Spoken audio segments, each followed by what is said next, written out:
ভারত কি কোনো কঠিন পরিস্থিতির মুখে দাঁড়িয়ে, বিশেষ করে অর্থনৈতিক দিক থেকে যদি ভাবা হয়, যদি দেখেন প্রধানমন্ত্রী বারণ করেছেন সোনা কিনতে, বিদেশ যাত্রা করতে বারণ করেছেন, একই সঙ্গে এই 10 দিনে 4 বার বেড়েছে পেট্রোল এবং ডিজেলের দাম, সব মিলিয়ে ভারতের অর্থনৈতিক অবস্থা কেমন, এই নিয়ে কথা বলবো অভিরূপ সরকারের সঙ্গে, একই দিকে অধ্যাপক এবং অর্থনীতিবিদ, বেঙ্গল পলিটিক্সে। স্যার আপনাকে স্বাগত, আমি অভিষেক সেনগুপ্ত।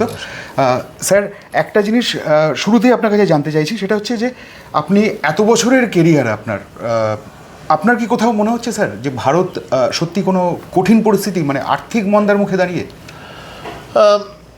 সংকট একটা আছে, আচ্ছা, এ বিষয়ে কোনো সন্দেহ নেই, কিন্তু এরকম সংকট আগে কখনো আসেনি এরকম তো নয়।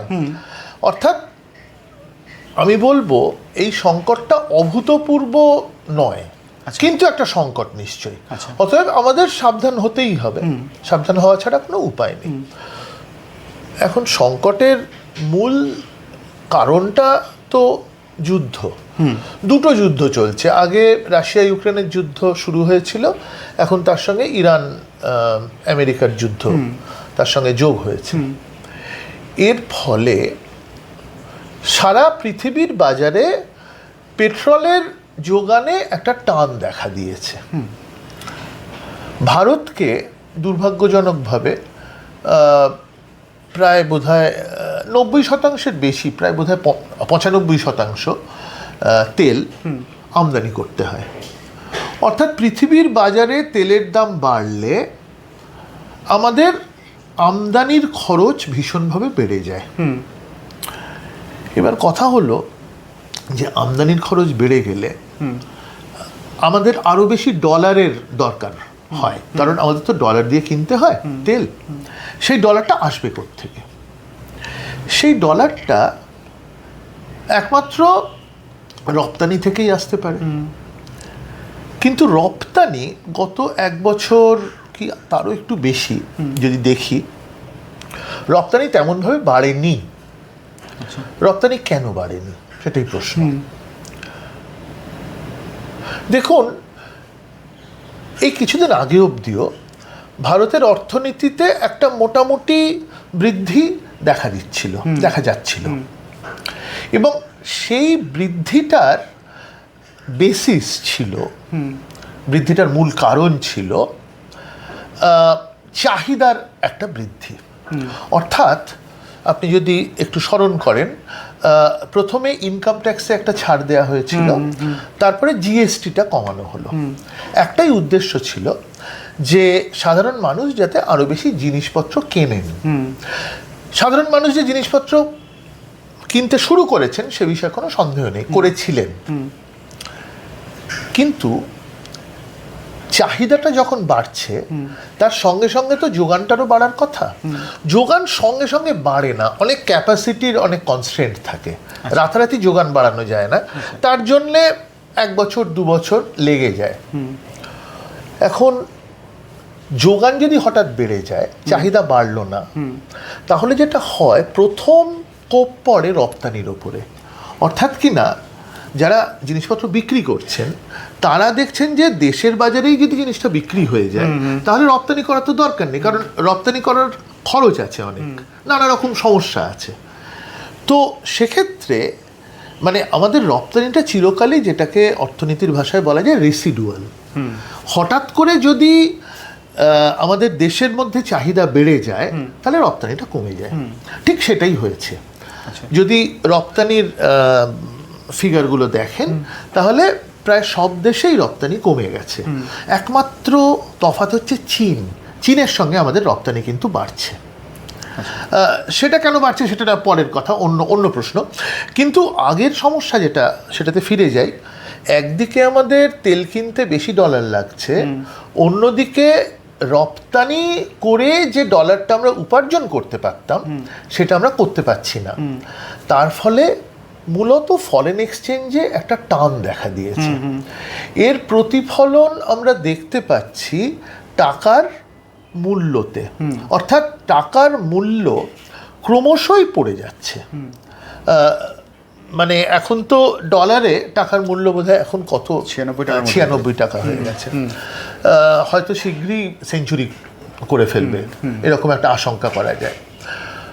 এখন এইটা একটা ক্রাইসিস, অর্থাৎ মূল ক্রাইসিসটা আসছে আমাদের ফরেন এক্সচেঞ্জ রিজার্ভটা কমে গেছে বলে বা কমার সম্ভাবনা দেখা দিয়েছে বলে। এখন এই যে ক্রাইসিসটা এটা অ্যাগ্রাভেটেড হচ্ছে কয়েকটা জিনিস দিয়ে। তার মধ্যে একটা হচ্ছে শেয়ার বাজার। অর্থাৎ দেখুন, আমাদের শেয়ার বাজার এখনো অনেকটাই নির্ভর করে বিদেশি বিনিয়োগের ওপরে। মানে বিদেশিরা শেয়ার বাজারে যে বিনিয়োগটা করছেন, বিদেশি প্রভিডেন্ট ফান্ড ইত্যাদি। এবার বিদেশিরা যদি আশঙ্কা করেন যে ভবিষ্যতে টাকার দাম আরো পড়ে যাবে, তাহলে তারা বিনিয়োগ করবেন না বা বিনিয়োগটা তুলে নেবেন। তার কারণ বিদেশিরা কি করছেন, তারা ডলারটা এখানে ভাঙিয়ে যে টাকাটা পাচ্ছেন সেই টাকা দিয়ে তারা শেয়ার কিনছেন। হ্যাঁ, এবার ধরে যাক 3 বছর পরে তারা শেয়ারটা বিক্রি করে লাভটা তুলতে চান। এখন 3 বছর পরে টাকার মূল্যে শেয়ারের দাম যাই হোক, যেহেতু ডলারের দামটা বেড়ে যাচ্ছে, হ্যাঁ, ডলারের টার্মসে কিন্তু শেয়ারের দামটা কমে যাবে। আচ্ছা, হ্যাঁ, আচ্ছা। তার ফলে যারা ডলার বিনিয়োগ করছেন শেয়ার বাজারে, তাদের পক্ষে আর বিনিয়োগটা ততটা লাভজনক হচ্ছে না। তার ফলে প্রচুর বিনিয়োগকারী তাদের বিনিয়োগটা বিক্রি করে দিয়ে, শেয়ারটা বিক্রি করে দিয়ে আমাদের দেশ থেকে বেরিয়ে যাচ্ছেন। তার ফলে আবার আমাদের ফরেন এক্সচেঞ্জে আরেকটা চাপ পড়েছে। অর্থাৎ তারা যেহেতু বিক্রি করে দিচ্ছেন শেয়ারগুলো, তার মানেই হচ্ছে তারা টাকার পরিবর্তে এখন ডলার চাইবেন, এবং তার ফলে ডলারের চাহিদাটা আরও বেড়ে যাচ্ছে, এবং এটার ফলে আরেকটা চাপ, মানে জোড়া ধাক্কা, এই ব্যাপারটা জোড়া ধাক্কা এটা অ্যাগ্রাভেট করেছে আর কি। কিন্তু আমি বলবো যে আমাদের প্রাথমিক সমস্যাটা হচ্ছে তেলের দাম বাড়া, এবং সেখান থেকে আসছে সমস্যাগুলো, আর রপ্তানি কমা, এই দুটো ফান্ডামেন্টাল। এখন এইটার ফলে যেহেতু টাকার দামটা কমছে, এটার মানে উল্টো পিঠ একই জিনিস। এটার মানে হচ্ছে যে তেলের দামটা টাকার নিরিখে বাড়ছে। অর্থাৎ তেলের দাম যদি $100 থাকে এবং টাকার দাম যদি ক্রমশ কমে যেতে থাকে, তাহলে তো সেই $100 দামটাই টাকার মূল্যে বেশি হয়ে যাবে, 1 নম্বর। কিন্তু বিশ্বের বাজারে তেলের দামটা ডলারের নিরিখেও তো বাড়ছে। অতএব মানে ডবল ধাক্কা বলা যেতে পারে। একটা টাকার দাম কমছে, দ্বিতীয় কথা ডলারের নিরিখেও তেলের দাম বাড়ছে। তার ফলে তেলের দামটা বাড়লে যেটা হয়, সারা দেশব্যাপী একটা ইনফ্লেশন হয়। হ্যাঁ, এবং সেটাই হতে শুরু করেছে। আমাদের যেটা হোলসেল প্রাইস ইন্ডেক্স, সেটা দ্বিগুণেরও বেশি হয়ে গেছে।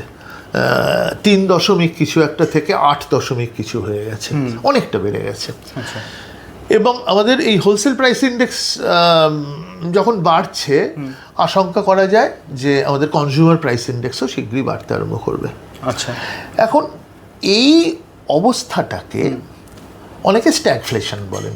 স্ট্যাগফ্লেশন আমি একটু বলি, এটা খুব ইন্টারেস্টিং একটা ওয়ার্ড এখন ঘুরছে ভারতীয় হ্যাঁ, অর্থনীতিতে। স্ট্যাগফ্লেশনটা তো অনেক দিনের শব্দ, মানে অর্থনীতিবিদদের কাছে অনেক দিনের শব্দ, কিন্তু আবার এটা রেলেভেন্ট হয়েছে আর কি।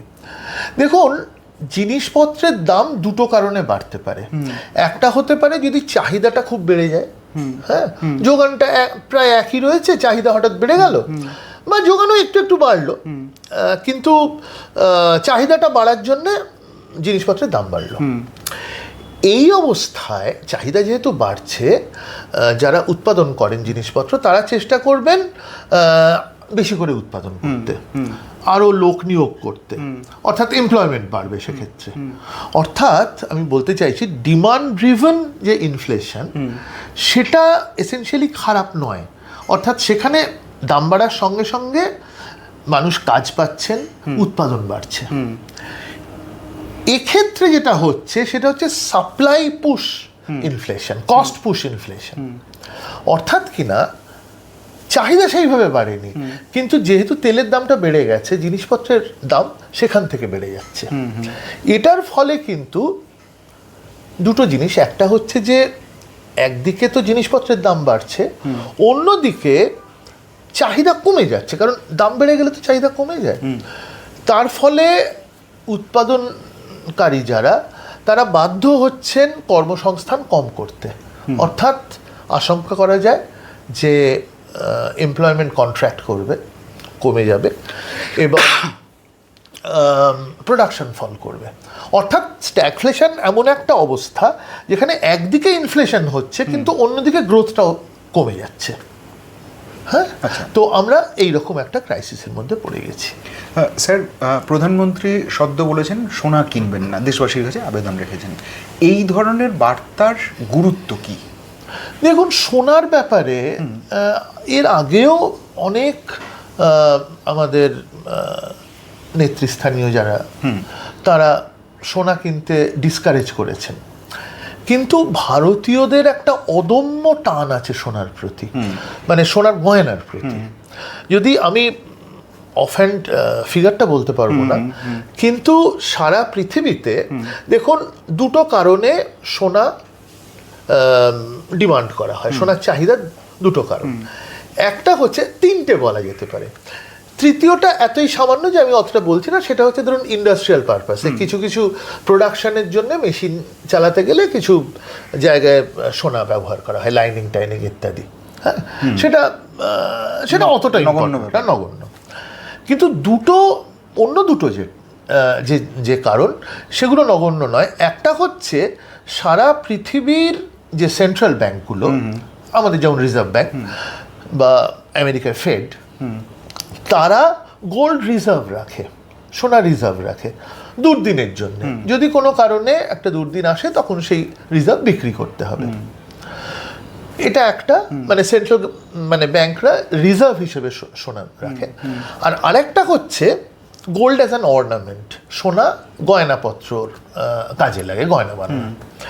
এবার এই গয়নার চাহিদা ভারতে সব থেকে বেশি, মানে সারা পৃথিবীর যে মোট গয়নার চাহিদা তার একটা বড় অংশ অর্নামেন্ট হিসেবে গোল্ডের যে ডিমান্ড, এইটা ভারতবর্ষে খুব বেশি।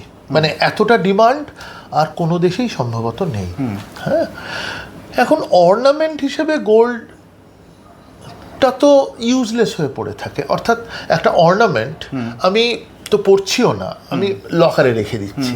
মানে মহিলারা যারা কিনছেন তারা লকারে রেখে দিচ্ছেন। যে টাকাটা দিয়ে গোল্ডটা কেনা হচ্ছে, সেই টাকাটা যদি অর্নামেন্ট না কিনে তারা ব্যাংকে রাখতেন, ব্যাংক টাকাটা ইনভেস্ট করতে পারতো, তাহলে অন্যান্য কলকারখানা ইত্যাদি তারা ধার করতে পারতো ব্যাংক থেকে, তাহলে জেনারেলি আউটপুট এমপ্লয়মেন্টের অনেক সুবিধে হতো। কিন্তু যে মুহূর্তে গোল্ডে টাকাটা আটকে থাকছে, ওটা তো আটকেই যাচ্ছে, ওটা থেকে তো আর কিছু রিটার্ন আমরা পাচ্ছি না। একমাত্র যারা স্বর্ণ ব্যবসায়ী, যারা সোনা তৈরি করেন, সেখানে একটা এমপ্লয়মেন্ট জেনারেটেড হচ্ছে নিশ্চয়ই। হ্যাঁ, কিন্তু এটা ছাড়া, মানে এটার পরের যে রাউন্ডগুলো আর কি, টাকাটা সার্কুলেট করলে যে সুবিধেগুলো পাওয়া যায়, সেগুলো পাচ্ছি না যদি গোল্ডে ইনভেস্ট করি।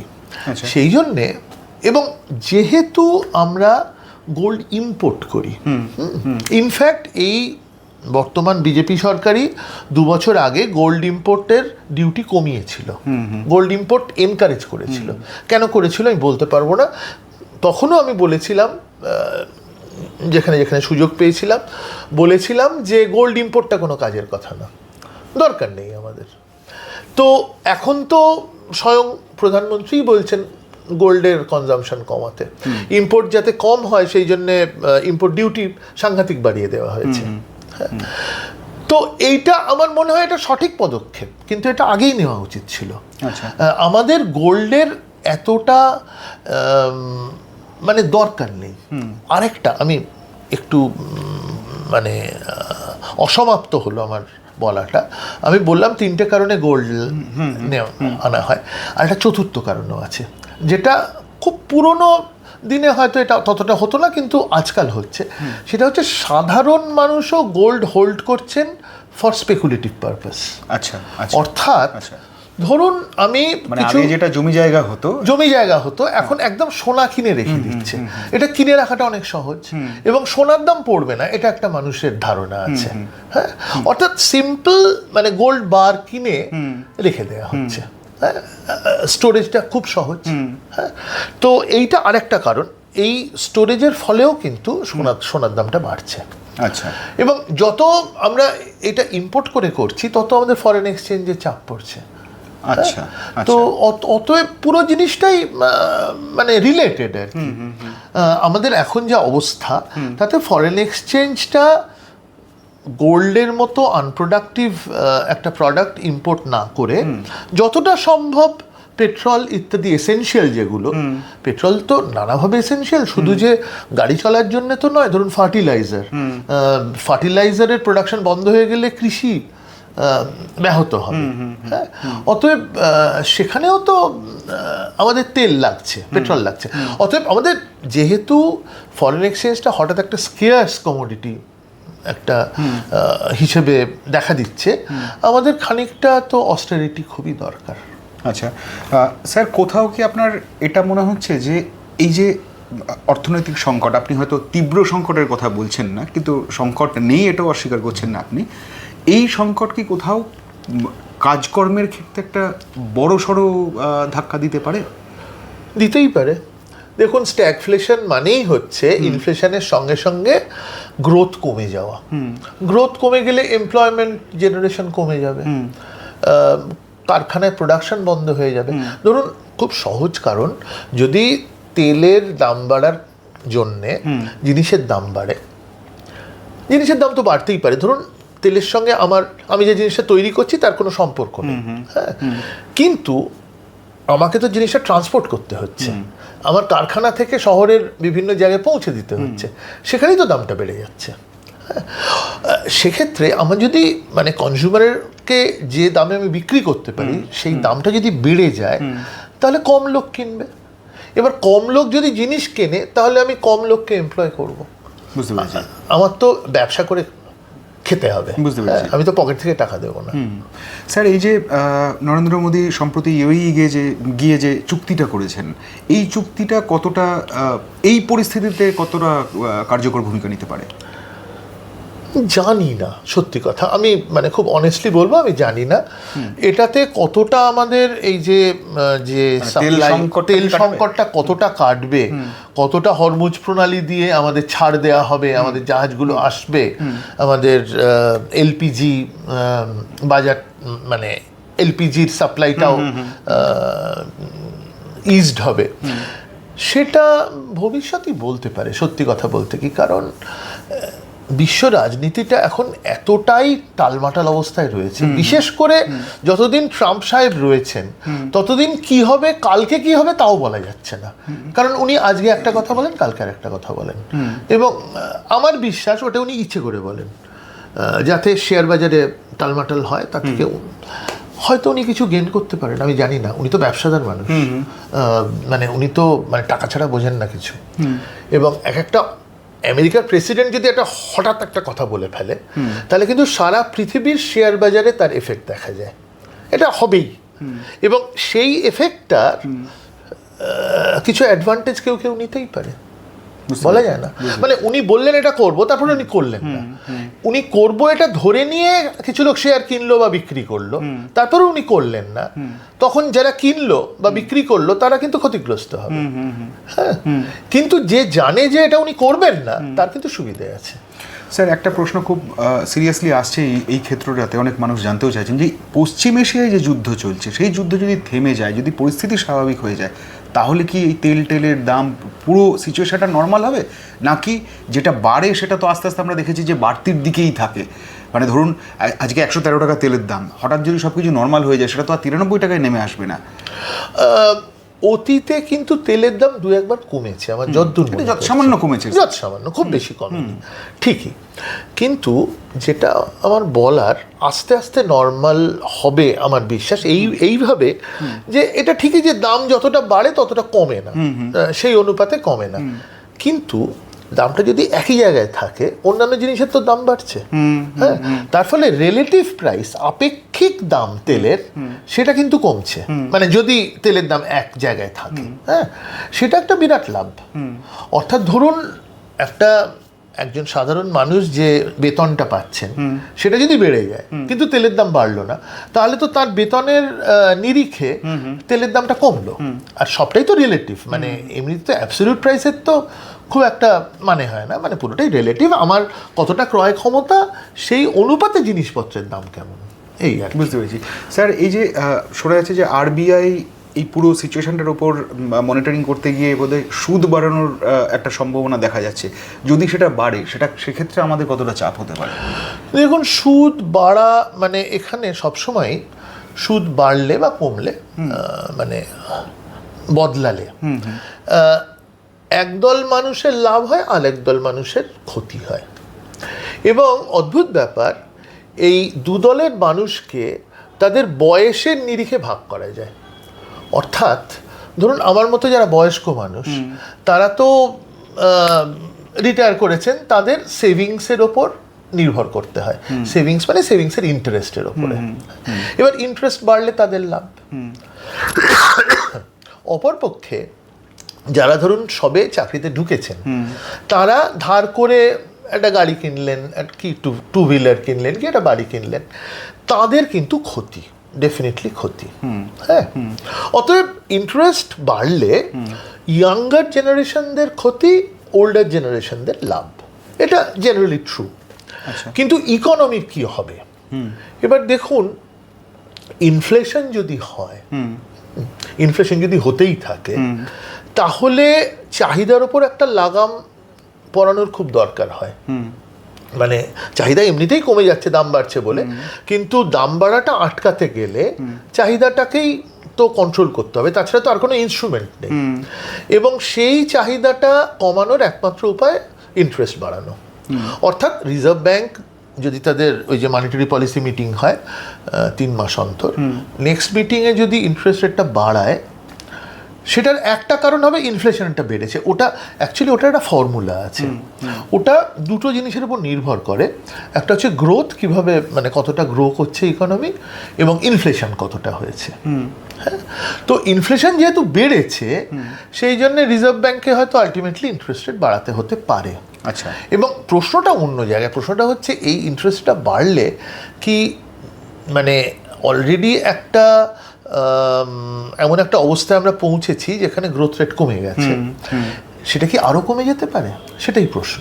আচ্ছা, এখন সেইখানে খুব সূক্ষ্ম হিসেব আছে আর কি। এক কথায় আমি বলবো না যে কমে যেতে পারে, কমে যাবেই এটা আমি বলবো না। অন দি আদার হ্যান্ড, যদি ইন্টারেস্ট রেট বাড়ে, তাহলে ইনফ্লেশন খানিকটা মানে কন্ট্রোলে থাকবে, মানে ঠেকা দেওয়া যাবে মনে হয়। আচ্ছা স্যার, আমি একটা জিনিস বুঝতে চাইছি আর কি, মানে আপনি অর্থনীতিবিদ হিসেবে অত্যন্ত পরিচিত এবং মানুষের কাছে ভীষণভাবে গ্রহণযোগ্য, সেই কারণে আপনার কাছে যেটা জানতে চাইছি সেটা হচ্ছে যে এই যে ভাতার যে কালচার, এটা অর্থনীতিতে কতটা প্রভাব ফেলে বা অর্থনীতিকে কতটা চাঙ্গা রাখতে পারে? আচ্ছা দেখুন, এই ভাতার ব্যাপারটা, এই যে ডিরেক্ট ট্রান্সফার, এটা নিয়ে অর্থনীতিবিদদের মধ্যে অনেক কন্ট্রোভার্সি আছে, প্রচুর কাজ হয়েছে। এখন একটা ডমিনেন্ট গ্রুপ, যেখানে ধরুন আমাদের নোবেল লরিয়েট অভিজিৎ বিনায়ক বন্দ্যোপাধ্যায় রয়েছেন, বা আরও অনেকে রয়েছেন, এবং আমিও এই মানে এদের বিশ্বাসটাকে সমর্থন করি। সেটা হচ্ছে যে দেখুন, আচ্ছা উল্টো দিক থেকে যদি শুরু করি, ভাতা দিলে কি হয়? অনেকেই বলছেন যে ভাতা যদি দিই তাহলে সরকারের ইনফ্রাস্ট্রাকচারের খরচা করার টাকা কমে যাবে, তাহলে ইন্ডাস্ট্রি আসবে না, ইন্ডাস্ট্রি না এলে এমপ্লয়মেন্ট জেনারেশন কমে যাবে। এই তো রাফলি এটাই মানে যুক্তি। এবার কথা হচ্ছে, ধরুন আমি ভাতা দিলাম না, দিয়ে ইনফ্রাস্ট্রাকচার তৈরি করলাম, ইন্ডাস্ট্রি এলো, এমপ্লয়মেন্ট তৈরি হলো, এই পুরো জিনিসটা ঘটতে তো অন্তত 10, 15, 20 বছর লাগবে। আচ্ছা, সঙ্গে সঙ্গে তো হবে। আচ্ছা আচ্ছা, এই 10, 15, 20 বছর যারা ভাতা পাচ্ছিলেন, তারা তো একেবারে কোনো রকমের সার্ভাইভ করেন। তারা অন্ধকারেই থেকে গেলেন। হ্যাঁ, সেটা কি নৈতিকভাবে গ্রহণযোগ্য? এটা প্রথম প্রশ্ন। হ্যাঁ, অর্থাৎ এদের একটা ভালো করার দায় সরকারের থেকে যায়। আচ্ছা, অর্থাৎ এরা 15 বছর, দেখুন 15 বছর এদের অন্ধকারে থাকতে হবে, এটা ডেফিনেটলি ট্রু। দ্বিতীয় কথা হচ্ছে যে 15 বছর 20 বছর পরে যে ইন্ডাস্ট্রিটা এলো, আজকাল যে ধরনের ইন্ডাস্ট্রি হয় তাতে এরা চাকরি পাবেন তার কিন্তু কোনো গ্যারেন্টি নেই। আচ্ছা, হ্যাঁ, আচ্ছা, চাকরি প্রথমে পাবেন যাদের প্রশিক্ষণ আছে, যাদের শিক্ষা আছে, যারা সমাজের ওপরতলার। অর্থাৎ এই যে ভাতার বিরোধিতা সাধারণত সমাজের ওপরতলার মানুষরাই করে থাকেন, কারণ তাদের ছেলেমেয়েরাই চাকরিটা পাবে আর কি, এটা এক্সপেক্টেড। এখন এটা মানে তাও আমি বলবো যে আলটিমেটলি যদি ইন্ডাস্ট্রি হয়, যদি গ্রোথ হয়, তাহলে অ্যান্সিলারি তৈরি হয়। অ্যান্সিলারি তৈরি হলে সাধারণ অনেক মানুষও চাকরি পান। এবং যদি লং রানে দেখি, ইন্ডাস্ট্রিয়ালাইজেশনের কোনো বিকল্প নেই, আসতেই হবে। অর্থাৎ যেটা ভাবতে হবে সেটা হচ্ছে ভাতা একেবারে তুলে দেওয়াটা ঠিক নয়, কিন্তু একটা ফাইন ব্যালেন্স মেনটেন করতে হবে। আমি শুধুই ভাতা দিয়ে গেলাম, কোনো মানে ইন্ডাস্ট্রির দিকে আমি নজরই দিলাম না, এটা ঠিক নয়। আচ্ছা, এখন এখানে একটা কথা আছে, দেখুন এই যে আমাদের পশ্চিমবঙ্গ সরকার, হ্যাঁ, পশ্চিমবঙ্গ সরকার মানে আগের যে সরকার, তৃণমূল সরকার, যেটা করতে পেরেছিল এবং যেটা করতে পারেনি, আমি দুটোই বলবো। যেটা করতে পেরেছিল সেটা হচ্ছে যে তার আগে যে জঙ্গি ট্রেড ইউনিয়নিজম ছিল সেটাকে পুরো বন্ধ করে দিয়েছে। আচ্ছা, ট্রেড ইউনিয়নিজম কিন্তু মানে ওই যে ইন্ডাস্ট্রিয়াল ডিসপিউট এবং তার ফলে দিনের পর দিন কাজের ক্ষতি, ম্যানডেজ লস, যেটা একদম মানে রেকর্ডেড, সেটা কিন্তু আমাদের প্রায় শূন্য হয়ে গেছে। এটা একটা অ্যাচিভমেন্ট। আচ্ছা, প্রশ্নটা হচ্ছে যে তা সত্ত্বেও খুব বড় ইন্ডাস্ট্রি আসেনি কেন? এটাই তো প্রশ্ন। আসেনি, এটা তো ঠিক, কেন আসেনি? দেখুন এবার যা অবস্থা দাঁড়িয়েছে, আমি ভাতার প্রশ্নটাতে আসছি এই প্রসঙ্গে, যা অবস্থা দাঁড়িয়েছে সারা দেশের পরিপ্রেক্ষিতে যদি দেখি, একটা ইন্ডাস্ট্রি, বড় ইন্ডাস্ট্রিকে আনতে গেলে তাকে প্রচুর উৎসাহ দিতে হয়, তাকে প্রচুর সাবসিডি দিতে হয়, এটা ছাড়া কেউ আসবে না। মূল কারণটা হচ্ছে যেহেতু অন্য রাজ্যরা সাবসিডি দিচ্ছে, উৎসাহ দিচ্ছে, ইনসেন্টিভ দিচ্ছে, আমাকেও দিতে হবে, নাহলে আসবে না। যেমন ধরুন টাটারা যখন সিঙ্গুরে এসেছিল, তখন তাদের যে কত রকমের সুবিধা দেওয়া হয়েছিল তার শেষ নেই। মানে ট্যাক্স ছাড়, সহজ লোন, জমি তো বটেই, ইত্যাদি ইত্যাদি। হ্যাঁ, ধরুন আরেকটা এক্সাম্পল হচ্ছে তামিলনাড়ুতে যখন অটোমোবিল হাব হয়েছিল, যেটা এখন খুব ভালো চলছে, প্রচুর এমপ্লয়মেন্ট জেনারেশন হয়েছে, বিপুল পরিমাণ সাবসিডি দেওয়া হয়েছিল, বিপুল, মানে নানা ফর্মে, মানে ট্যাক্স ছাড়, সস্তায় লোন ইত্যাদি যত রকম হতে পারে। অতএব একটা সাবসিডি না দিলে, ইনসেন্টিভ না দিলে ইন্ডাস্ট্রি আসবে না। এই তৃণমূল সরকার একদিকে যেমন ইন্ডাস্ট্রিয়াল ডিসপিউটটাকে একেবারে মানে শূন্যে নামিয়ে এনেছিল, আনতে পেরেছিল, উল্টো দিকে আবার যে কোনো ধরনের উৎসাহ মানে ইন্ডাস্ট্রিকে পুরো বন্ধ করে দিয়েছিল, সম্পূর্ণ। প্রথম দিকে এমএসএমইদের একটু দেওয়া হতো, তারপর সেটাও বন্ধ হয়ে গেল। হ্যাঁ, এই যদি উৎসাহর মানে সাবসিডির অবস্থা হয় তাহলে কেউ আসবে না, খুব সহজ ব্যাপার। এবার কেন বন্ধ করে দিল? কারণ সেই টাকাটা দিয়ে ভাতা দেয়া হতো। হ্যাঁ, এবার ভাতার প্রশ্নটা সেখানেই আসছে যে ভাতা দেব নাকি ইন্ডাস্ট্রিকে উৎসাহ দেব? কারণ উৎসাহ তো এমনি হয় না, সেটা তো খরচ সাপেক্ষ। হ্যাঁ, তো এখানেই আমি বলছি একটা ফাইন ব্যালেন্স মেনটেন করা দরকার। সেই ব্যালেন্স কি মেনটেন হয়েছিল স্যার? না, হয়নি তো, মানে সেটা তো অবশ্যই হয়নি, কারণ আমি তো বললাম যে সবটাই ভাতায় চলে গেছিল, উৎসাহ তো জিরো করে দেওয়া হয়েছিল। সাবসিডি, ইন্ডাস্ট্রিয়াল সাবসিডি যেটা, সেটা কিন্তু শূন্য করে দেওয়া হয়েছিল, একদম জিরো। স্যার, এই ভাতার কি কোনো অর্থনীতির সঙ্গে একটা কোনো নিবিড় যোগ আছে কি? মানে ভাতা দেওয়া হলে আছে, অবশ্যই আছে। এটা মানে অনেকেই রিসার্চ করে দেখেছেন। আমি একটু আগে অভিজিৎ বিনায়কের কথা বললাম। বলেন। আচ্ছা, ওর কিছু কাজ আছে যাতে উনি এবং ওর যারা সহযোগী তারা দেখেছেন যে একজন মহিলাকে ভাতা যদি দেওয়া হয়, ধরুন লক্ষ্মীর ভাণ্ডার বা অন্নপূর্ণার ভাণ্ডার এখন যা বলছে ইত্যাদি, তিনি টাকাটা উড়িয়ে দেন, এটা ঠিক নয়। তিনি কিন্তু মানে বেশিরভাগ ক্ষেত্রেই টাকাটা বাড়ির ছেলে মেয়েদের শিক্ষার কাজে ব্যয় করেন, অনেক সময় জমিয়ে ছোটোখাটো অ্যাসেটও কেনেন। হ্যাঁ, অর্থাৎ সেই পরিবারটার একটা উন্নতি হয়। মানে কেউই কিন্তু ওরকম উড়নচণ্ডে বোকা নয়, একটা টাকা আসছে বলেই সেটা খরচা করে ফেলতে হবে তা কিন্তু নয়। অর্থাৎ একেবারে মাইক্রো লেভেলে এই পরিবারগুলো তো উপকার হয়, অবশ্যই উপকার হয়, এ বিষয়ে কোনো সন্দেহ নেই। কিন্তু এই উপকারটা বিরাট উপকার নয়, এটা যৎসামান্য উপকার।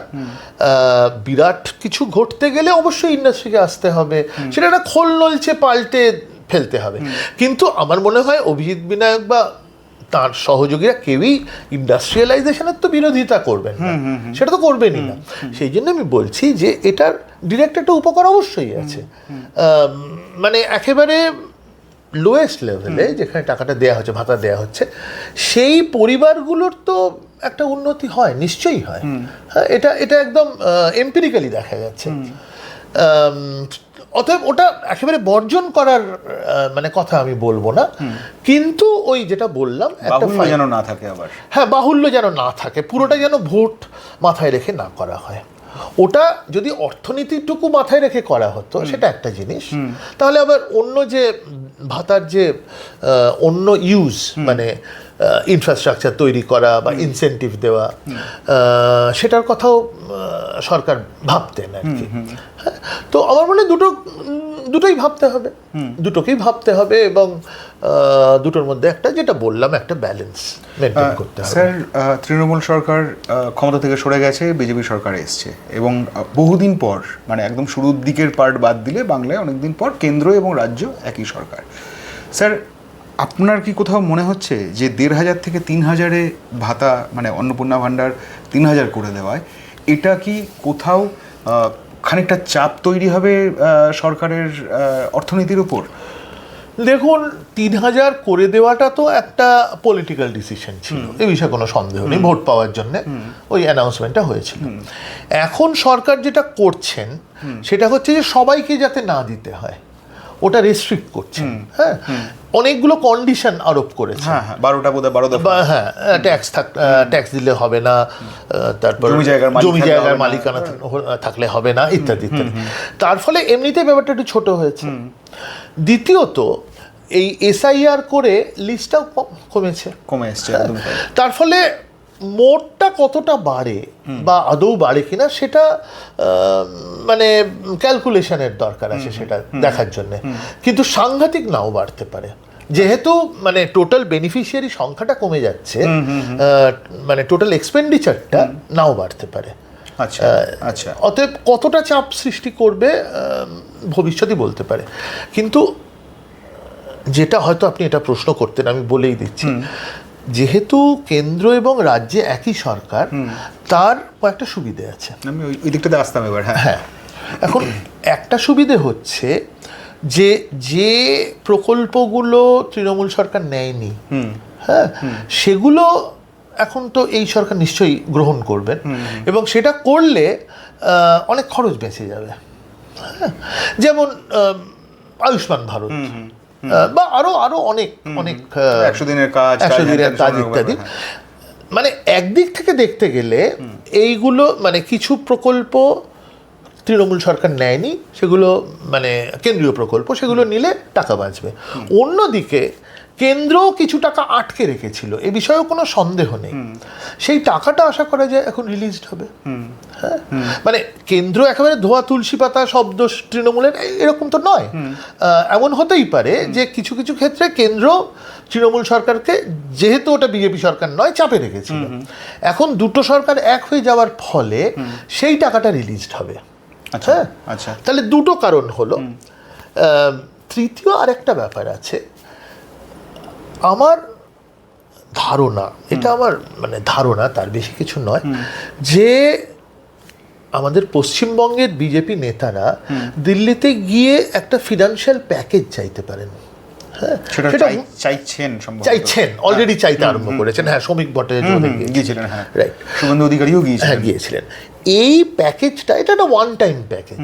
এইটা একবার পেলে কিন্তু আমাদের যে চাপটা আছে, আমাদের যে একটা তো বড় চাপ হচ্ছে আমাদের ঋণটার ইন্টারেস্ট পেমেন্ট এবং প্রিন্সিপাল রিপেমেন্ট। এমনিও তো স্যার ওই ঋণও তো বেশ ঋণ তো মানে বেড়েছে, লাগামছাড়া। কিন্তু ঋণ নিয়ে আমি বলছি, ঋণ নিয়ে আমি বলবো। কিন্তু সেইটার থেকে খানিকটা যদি বেরোনো যায় তাহলে টাকা খানিকটা রিলিজড হবে। যদি আমাদের ইন্টারেস্টটা কম দিতে হয়, ঋণের ব্যাপারটা খানিকটা আমরা শোধ করে ফেলতে পারি, তাহলে তো খানিকটা টাকা রিলিজড হবে। হ্যাঁ, কিন্তু এবার ঋণের ব্যাপারটা বলবো।